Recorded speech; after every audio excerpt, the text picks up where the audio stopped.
Obviously, we're having some difficulty with that piece. We'll get back to it a little later. And later this hour, more on what the Obama administration is saying about the events unfolding in Ukraine.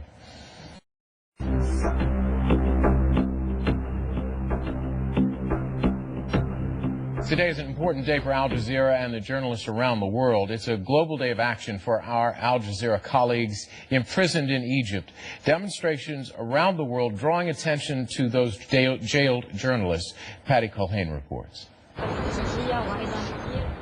Making a statement with their silence, the solidarity first on display in the Al Jazeera English newsroom in Doha swept across the globe to 40 locations.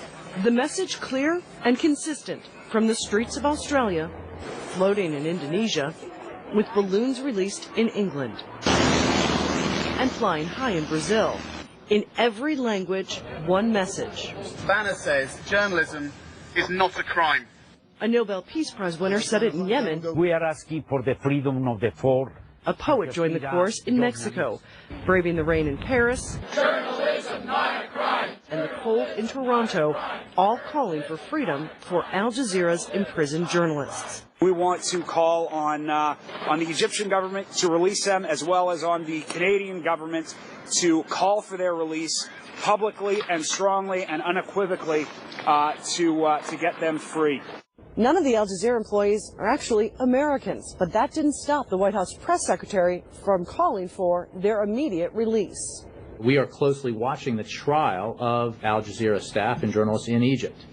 We understand that the defendants pleaded not guilty and that the trial was adjourned until March 5th. We strongly urge the government to allow these and all journalists to continue to do their jobs, and it is impossible to see how they can do that, how any journalists can do their jobs if they are faced with questionable charges and are detained and on trial. A call echoed on Capitol Hill.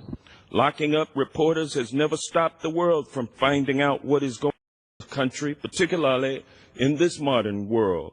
With petitions delivered to Egyptian embassies across the globe, simple protests from Turkey to Gaza, Washington to Beirut, and flashed across the screens in New York's Times Square, this was a day to send a message in one voice to Egyptian officials. You can put these journalists in a cage, you can put them on trial, but they will not stand alone. The world is watching. Patty Culhane, Al Jazeera, Washington. And Congressman Johnson joins us now from Capitol Hill. Congressman, we thank you for your support and thanks for joining us this evening. Can you tell us why you decided to speak out? Well, I read Mr. Grutzy's letter that was smuggled out of the Egyptian prison. It was published in one of the newspapers, and after reading it, something touched my heart about it, and I thought that there was something that I needed to do. So I immediately drafted a letter, circulated that letter to my colleagues. We had a number that signed on, and we sent that letter to the State Department asking that the State Department take some action to free these Al Jazeera journalists who've been wrongfully imprisoned.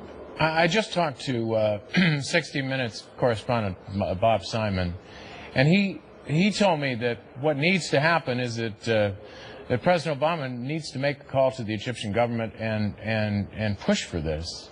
Do you think that has happened or needs to happen?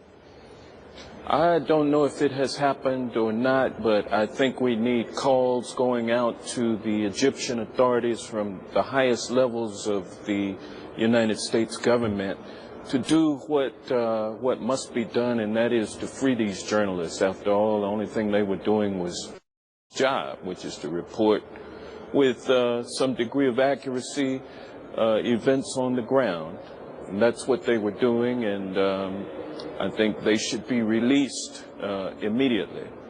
I'm hopeful that someone in the administration, I know Jay Carney has already spoken out on it, but I'm hopeful that others are working behind the scenes in a quiet way to free these journalists. Well, this doesn't just impact the journalists, it also could have an impact and does have an impact on Egyptian citizens.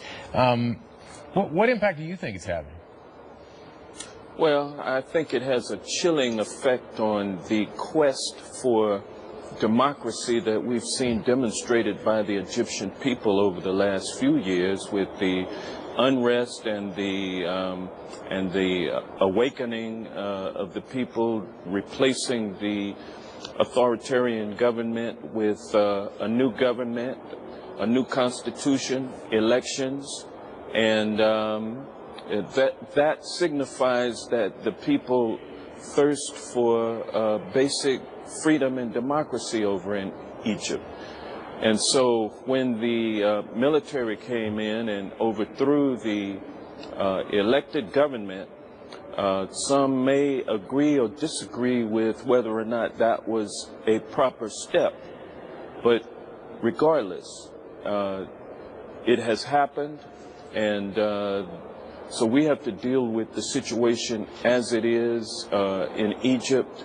But we cannot stand for any government that we support treating journalists in the way that these Al Jazeera journalists have been treated. It's unacceptable. Congressman Johnson, thanks again for joining us. We appreciate it. It is